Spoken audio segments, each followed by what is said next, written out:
सुप्रभात। मैं Pushpa Pareek DAV school से कक्षा प्रथम को हिंदी पढ़ाने जा रही हूँ और हिंदी में भाषा समझाने से पहले मैं आपको अक्षरमाला के बारे में बता रही हूँ, क्योंकि पढ़ने से पहले हमें वर्ण, शब्द और वाक्य के बारे में जानना आवश्यक है। तो सबसे पहले मैं आपको बताऊंगी कि वर्णों के लिए हमें अक्षरमाला का ज्ञान होना चाहिए। अक्षरमाला में दो होते हैं, स्वर और व्यंजन। सबसे पहले हम देखेंगे स्वर। स्वर क्या होता है? स्वर का अर्थ होता है श्रेष्ठ या स्वतंत्र। अपने आप में जो स्वतंत्र होता है, श्रेष्ठ होता है, उसे हम क्या कहते हैं? स्वर। इसमें किसी अन्य व्यंजनों की आवश्यकता नहीं होती है। बोलने के लिए व्यंजनों की आवश्यकता नहीं होती है। अपने आप में ये पूर्ण होते हैं और स्वतंत्र होते हैं। इनको बोलने के लिए किसी दूसरे व्यंजनों की आवश्यकता नहीं होती है। इसीलिए इन्हें हमें क्या कहते हैं? राजा। इनको क्या कहते हैं हम? राजा वर्ण। ये होते हैं 13, किंतु 11 गिनते हैं। देखिए क्यों। सबसे पहले स्वर में आता है ए। इसको क्या बोलते हैं? ए। फिर आता है आ, फिर ई, फिर ई, ऊ, फिर बड़ा ऊ, फिर री,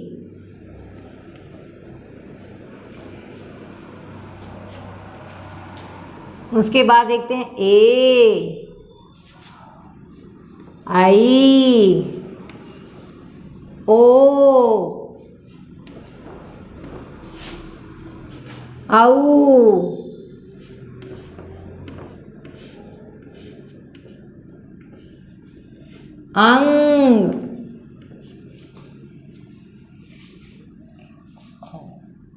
अंग, अह।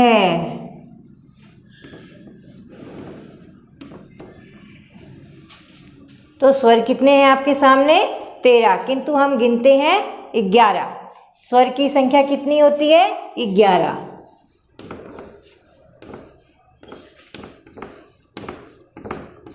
स्वर की संख्या होती है 11। ए, वापस देखिए स्वर। ए, आ, ई, ऊ, री, ए, आई, ओ, औ, अंग, अह। इनकी संख्या 11 है, क्योंकि अंग और अह को हम अयोगवाह में गिनते हैं। अंग और अह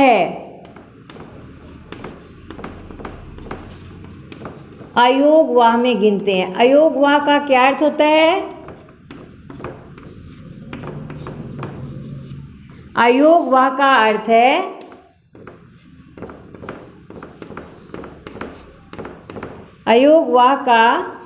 अर्थ है न तो स्वर में इनकी गिनती होती है पूर्ण रूप से, नहीं व्यंजन में। और गिनती होती भी है तो स्वर में भी होती है और व्यंजन में भी होती है। ये अपना पूर्ण योगदान स्वर और व्यंजन में भी देते हैं और कई बार नहीं भी देते हैं। तो हम इनको क्या कहते हैं? का अर्थ होता है जो स्वर और व्यंजन दोनों में ही नहीं आते।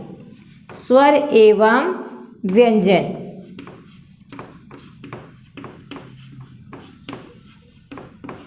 दोनों में गिने भी जाते हैं और नहीं भी गिने जाते हैं।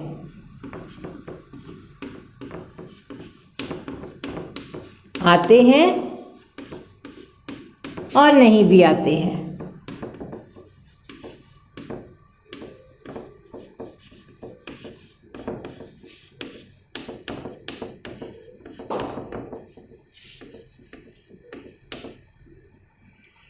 तो आप दोबारा देख लीजिए कि हमें पढ़ने के लिए क्या आवश्यकता होती है? वर्णों की। और वर्ण में सबसे पहले आता है स्वर, और स्वर होते हैं आपके 11। 11 कैसे होते हैं? देखो, ए, आ, ई, ऊ, री, ए, आई, ओ, औ, अंग, अह। किंतु अंग और अह को हम किस में गिनते हैं? अयोगवा में।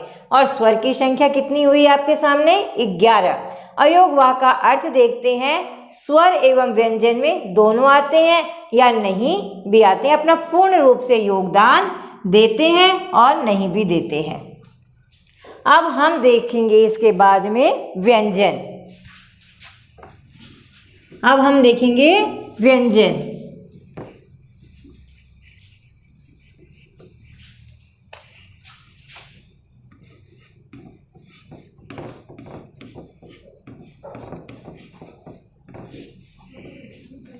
व्यंजन का अर्थ होता है जिनको बोलने के लिए हमें स्वर वर्णों की आवश्यकता पड़ती है। ये परतंत्र होते हैं। जब हम बोलते हैं तो रुकावट आती है हमारे, जैसे क बोलेंगे क तो इसमें ए की आवश्यकता पड़ेगी, का बोलेंगे तो आ की आवश्यकता पड़ती है। तो आप देखिए एक बार व्यंजन। क, ख, ग, घ, ण, च, छ, ज, झ, ञ, ट, ठ, ड, ढ, ण, त, थ, द, ध, न,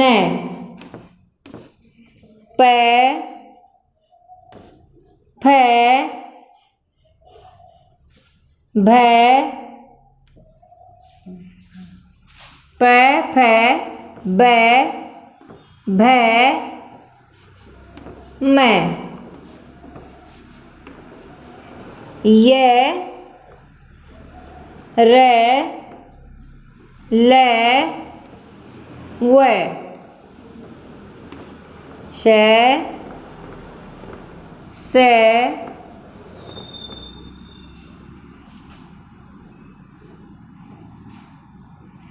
श, श,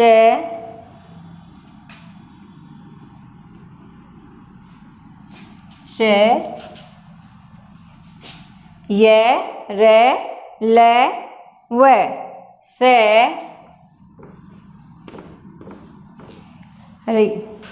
श, स, है, छक, त्र,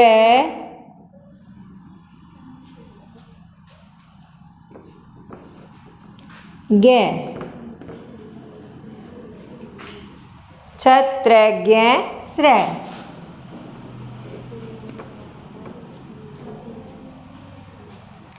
तो आप देखो व्यंजन क, ख, ग, घ, ण, च, छ, ज, झ, ञ, ट,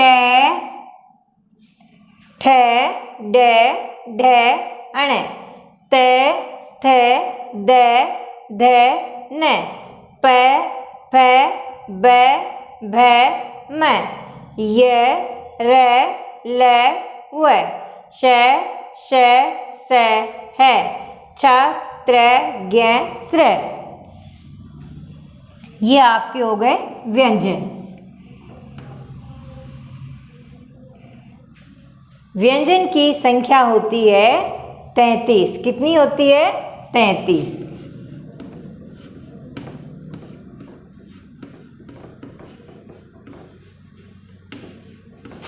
व्यंजन की संख्या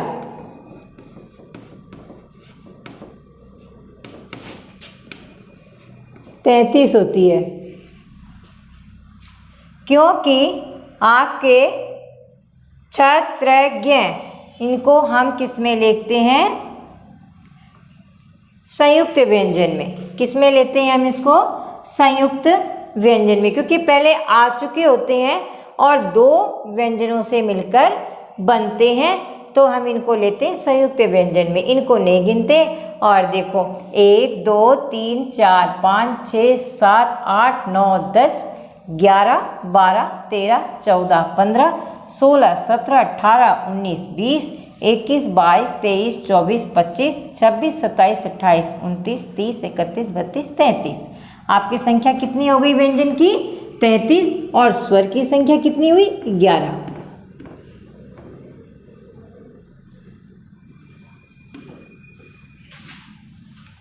स्वर की संख्या कितनी है आपके? 11।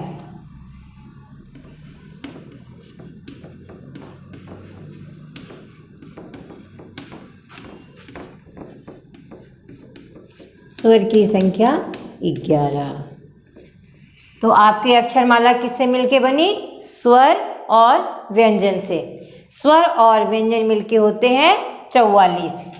कितने होते हैं? 44। तो आपने स्वर देख लिए और व्यंजन भी देख लिए। धन्यवाद। अब जो भी कुछ समझ में नहीं आया है, आप डीएवी के व्हाट्सएप नंबर पर मैसेज कर सकते हो और समस्या का समाधान पा सकते हो। धन्यवाद।